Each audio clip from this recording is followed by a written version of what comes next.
My name is Jennifer Lee O'Neill and I'm currently living and was born in Kingston, Ontario, Canada.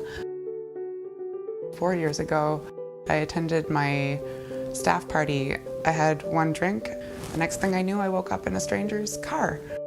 Upon asking the gentleman who was in the car with me to let me go, he refused. Luckily, through having sent out a text message to a friend when I found myself in the car, which was garbled, but it basically read "scared." Upon arriving home and for weeks afterwards, I just watched my mental health fall apart. My father and I realized that this was a significant enough of an event that it needed to be reported to the police. While I was in bed falling apart psychologically, I was also involved in this criminal court process, which takes a long time, and it's in some ways violent in the same nature that sexual assault is. In that time I was on pharmaceuticals. I just wanted to take more and more of them because everything hurt so badly. I just wanted to go to sleep and never wake up again. When I realized that that was what was going on, that I was ultimately going to commit slow suicide or just become a zombie, I got my doctor's permission and the permission of my family and went off of the farms because I couldn't sedate this. It wasn't talk that I needed at that point. It wasn't pills that I needed. My brain needed the chance to rehabilitate itself. And it was my craniosacral therapist who suggested neurofeedback. What I liked about it at first was just that it was peaceful. I could sit in a dark, quiet room and see my brain on a screen in a way that I'd never seen it before, and it gave me the realization that my brain wasn't broken.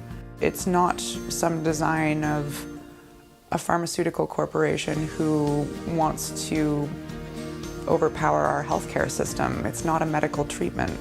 It's a brain training system. It's natural.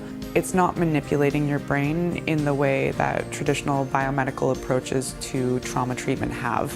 It doesn't involve a professional looking at your brainwaves and deciding whether you need to be tweaked this way or that way. It recognizes the power of neuroplasticity and the brain's ability to recognize its own functions and choose how it wants to respond to that. It's giving your brain just the chance to stop and say, wait a minute, how do I want to think? And so what I found NeuroOptimal helped with immediately was my ability to express myself. It increased my resilience, my ability to slowly start to speak to my community. I started to do public speaking about it, and every time I did public speaking, I felt like a layer of grime fell off. But it's a tiring process to speak publicly about an assault. And so I found that if I did a neurofeedback session before and after, I would not go back to bed. And that, to me, was just the keys to freedom.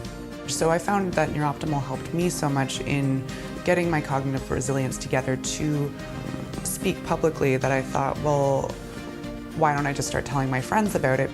Promoting this within my community was indeed a form of activism, because what it offers us is the tools we need to be able to meet each other and then address the structural issues, because how can we engage in activism without our inner strength and our inner wellness being there?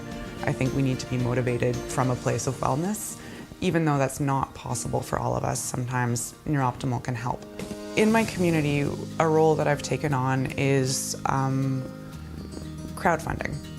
I became familiar with the fact that people are willing to give when they're given the opportunity. I was also running out of funding to pay for my neurofeedback, and so the next year when I tried to go back to school, and I was unable to do neurofeedback every day, I started to relapse. I started to go back to bed.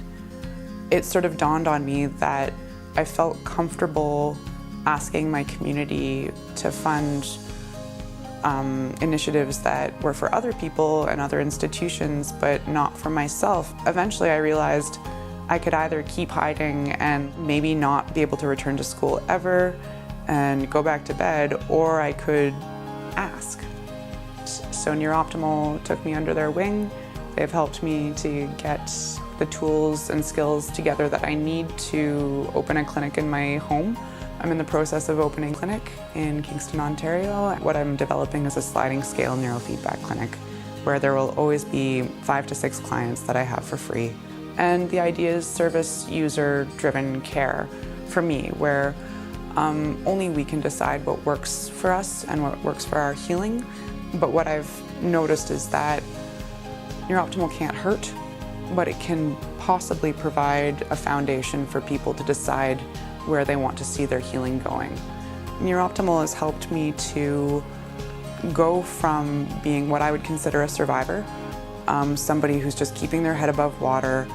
I've felt myself shift into a phase where I can look the trauma in the eye, speak to it, not forget it, not dissociate, and not shove it under the rug, while still embracing all of the other parts of myself that aren't trauma-related.